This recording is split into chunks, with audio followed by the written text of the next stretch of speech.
Hey, good morning, everyone. So, had an interesting day yesterday. We drove, I think this is day 5. I'm not sure, it all bleeds together. But we drove about 550 miles yesterday, 530 miles yesterday. And we stopped right outside of Columbus, Ohio, which is about, I don't know, about an hour to Cincinnati, Ohio. And I don't know, we probably taped the whole journey was about, I don't know, 9 hours or so. Even had a little bit of excitement right as we entered into Ohio, shortly after we entered into Ohio. And there was quite a lot of construction. Going the speed limit, slow. 45 miles an hour was the speed limit, posted speed limit. And I was going maybe 47 miles per hour. And got a little bit of a fright. And was, I'm sure they did the best that they could. But the way that they designed the entrance ramp, which wasn't much of an entrance ramp, right at the end of the entrance ramp, they had a stop sign for cars that were entering the freeway. And this is a major freeway. And but the thing is, the way it was designed was that there really was no merge lane. It was just an entrance ramp with a stop sign. And then if you proceeded, you went right out into the freeway. So I don't know whether the person was new to the area or just wasn't paying attention. So I didn't see them stop at the stop sign. They may have stopped at the stop sign. They don't have the right of way anyway, and they sure don't have, whatever you want to call it, the right of way to pull in front of a 18-wheeler, even if they're going 45 miles an hour. A loaded 18-wheeler. And I was shocked. I had enough time to slam on the brakes, and subsequently should have taken a picture of the back of the load. It was big boxes of furniture, and it wasn't completely full, and there was no room to really, the way that it was stacked, to put straps on there to secure the load the way that they had strapped it. Most loads are on, oh my gosh, pallets. And so you can just drive the forklift in there, lift off, as strong as the machine is, lift up as much as you want. I'm not sure what they're beating in there, but I assume it's the bottom of my trailer floor. But anyway, so back to the issue at hand. So the car pulls out in front of me. I have enough time to slam on the brakes. And I don't know how close I got to her. And unless you were watching the live stream at that particular moment, you won't either.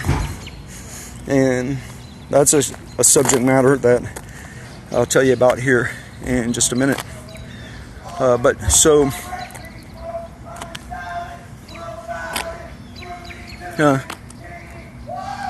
So this was an interesting load too, just as a side note, is that this load was completely hand loaded and is being hand unloaded. It's what I found out, a lot of times you don't know what's in your truck until you get there. On the manifest and the bills of lading, it'll just have numbers, so I mean, who knows what I'm transporting. But in this case, sometimes you can tell by where it's going.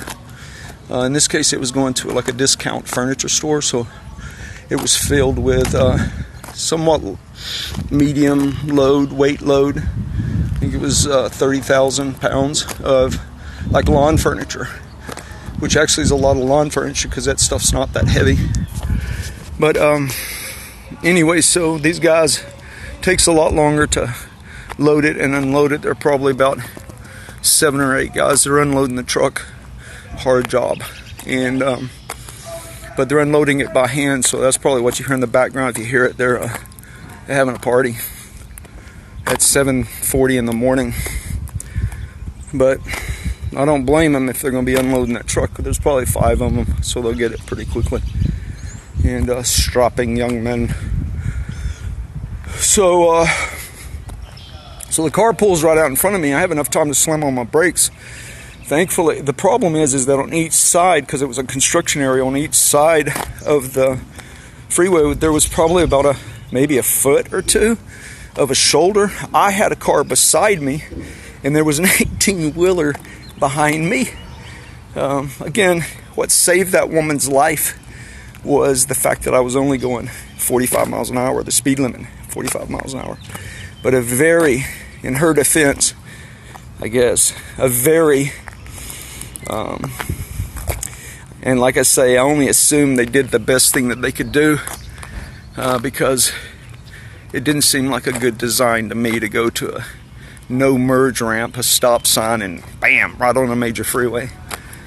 So she pulled right in front of us. I slammed on the brakes. I knew I wasn't going to hit her in the half-split seconds. I knew I had enough. I was stopping. I mean, it all happened in seconds. But I had nowhere to go.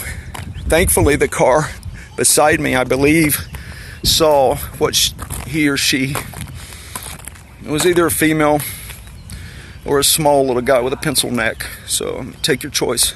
Either way, they're lucky to be alive, and I'm glad that they are. And for all people concerned, I'm glad I didn't run over her. But I look back in my mirror, because sometimes we weren't going fast enough to jackknife, but sometimes when you slam on the brake, you got all that weight in the back, it will slide sideways, because it's basically pushing you at this point as you slam on the brakes. Even though there are brakes on the trailer, you slam on the brakes, and thankfully there was anti-locking brakes. So but they probably saved my life, or at least a lot of troubles for my life, and more importantly, they probably saved her life as well. So thank you, Jesus, for that, and for the many children that come from them in the future, if they don't get weeded out by evolution before then. I'm glad that he is alive. So anyway, but the reason why I'd mentioned that you might not have seen it if it was live stream, and this is that the whole video, like 7 hours of the video, was blocked by WMG, which was the OMG WMG, which stands for, after I Googled it, stands for Warner Music Group. Okay, so, which that almost made my ears start smoking. Who is Warner Music Group? So I guess that they blocked and deleted the whole stream, because I assume it was I know it was copyright infringement for the music that was being played that was owned by Warner Music Group. So I appreciate copyright infringement issues, because it is intellectual property, and particularly for starving musicians. I get it. Okay, but there is another perspective in that whole issue. And that is I'm not monetizing this, so I'm not making money. And if you want to get right down to it, it should be viewed as publicity for those people that are on the radio. Because that's all it was Sirius XM radio. Don't sue me, Sirius XM radio. But it's a public service announcement, I guess. Kind of tweaked me out a little bit.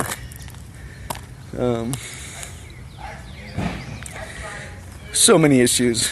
I assume Warner Music Group owns every single music that was played yesterday. That's probably not a good assumption. But be that as it may, they deleted the entire podcast, because there was, I guess, their music in the background. So, first of all, I didn't like any of that music that was played yesterday. Very few of it. And not to take a shot at SiriusXM radio as well, because if I didn't have SiriusXM radio as an over-the-road truck driver,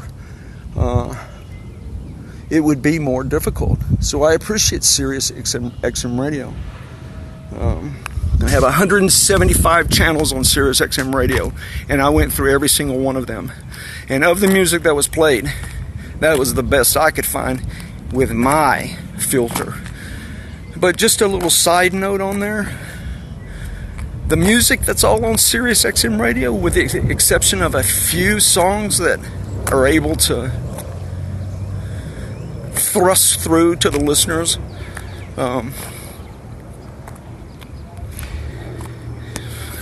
most of the music on there is trash. I didn't like most of the songs that were played anyway. And on top of that, I mean, it seems like every single song on there is 50 years old. I mean, okay, I get it. I'm around that age. But I don't want to listen to 50-year-old music. I mean, geez. So, if you like, I'm all good. If you like Linda Ronstadt and Creedence Clearwater Revival, okay, great. Knock yourself out. So, and anyway, that's my little rant. But before I go here, so I don't know what's going to happen in the days to come. Probably still going to live stream. I guess they can send the hounds of hell after me, to quote Shakespeare, and they could shut me down. But just for the record, I'm monetizing this stuff, and if anything, it should be a promotion for the music that's on there, because I guess unless there's a revival of stale ass music, 50-year-old music, half a century old music, then good luck with that. So I'm dispatched, picking up a load here in Cincinnati, and I'm being dispatched to Shreveport, Louisiana. So that will be day 5 or 6 of the podcast. I'm still going to do it. And we'll see if they, like I said, unleash the hounds against me. But, okay, so one last thing. For Warner Music Group, I toast to you.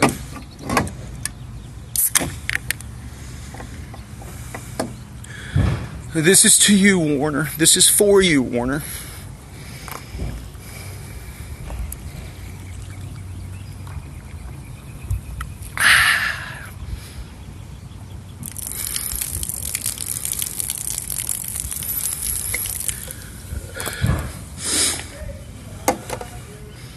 Warner Music Group, that's for you. And for my homies. Alright, travel guys. We'll see what happens next. Tune in after I pick up the load in Cincinnati. We're headed for Louisiana, the Bayou, however you say it. And we'll see if Warner Music Group also deletes this one. Catch me if you can, Warner. But we'll see how it goes from there. So tune in, stay tuned for cross country traveling with Deacon and Max, and I will be back with you soon. Take care, friends. See you soon. Bye.